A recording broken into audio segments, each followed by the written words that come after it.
Le voyage de Noor, une quête de sagesse et de foi, l'appel du destin.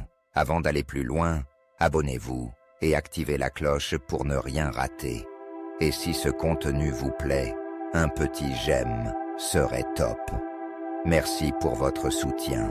Dans une vallée fertile entre les montagnes du Maghreb, un jeune homme nommé Noor vivait paisiblement avec sa famille. Son père, un vieux sage respecté, lui enseignait depuis l'enfance la beauté du Coran et la sagesse des prophètes.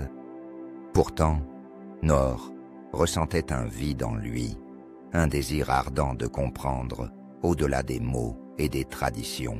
Un soir, alors qu'il méditait sous un ciel étoilé, son père lui dit « Mon fils, la connaissance est comme une source cachée sous la terre.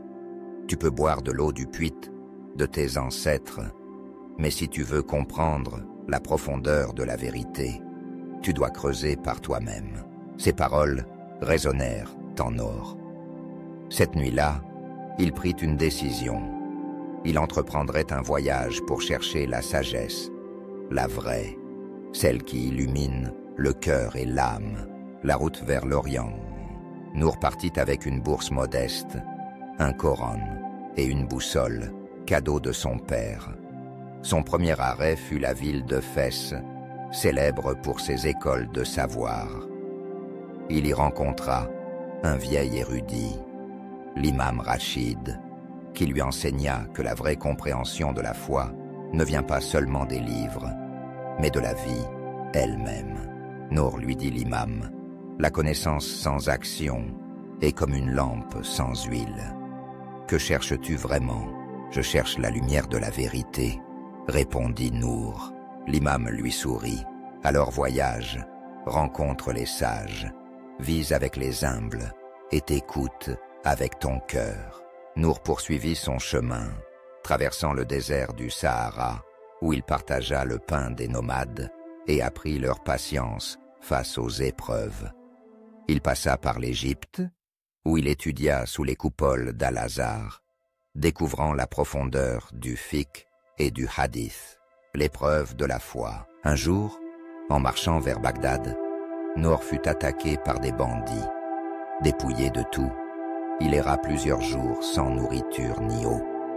À bout de force, il tomba inconscient près d'une oasis. Lorsqu'il se réveilla, un vieil homme, au visage radieux, était assis à côté de lui. « Allah t'a amené ici, mon fils », dit-il en lui tendant de l'eau. L'homme, nommé Cheikh Jamil, était un soufi qui vivait retiré dans le désert. Pendant plusieurs mois, Noor resta avec lui, apprenant que la foi n'est pas seulement dans les mots, mais dans la soumission du cœur à Allah. La plus grande épreuve n'est pas la pauvreté ou la souffrance, Noor, lui dit le cheikh, mais l'oubli d'Allah dans l'abondance et la facilité. Noor comprit alors que sa quête n'était pas extérieure, mais intérieure. Le retour du voyageur, après des années d'apprentissage. Noor retourna chez lui, transformé. Sa famille le trouva changé, plus serein, plus sage.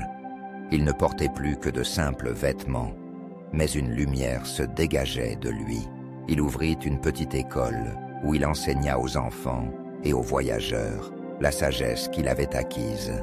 Il ne se proclamait ni érudit, ni maître, mais disait simplement « Je suis un voyageur sur le chemin de la vérité, comme vous tous ». Ainsi, Noor, autrefois en quête de sagesse, devint lui-même une source de lumière pour les autres, montrant que la vraie richesse est dans la connaissance d'Allah et l'humilité du cœur.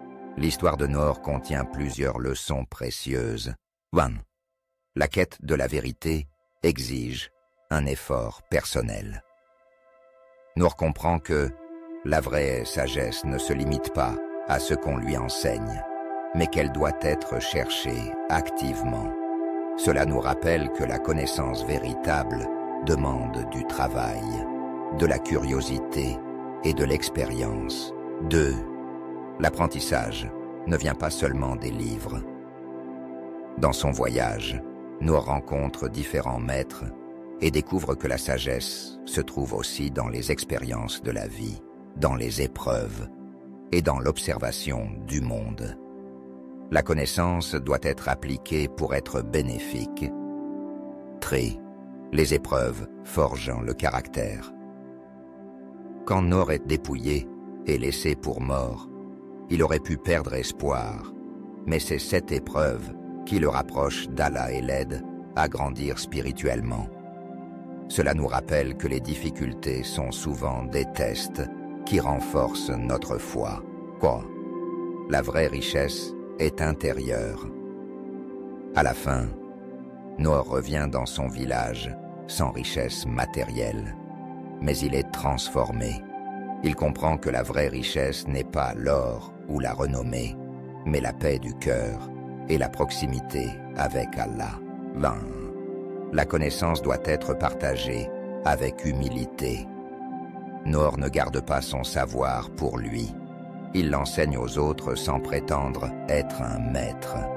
Cela nous rappelle que le savoir n'a de valeur que s'il est partagé avec sincérité et humilité.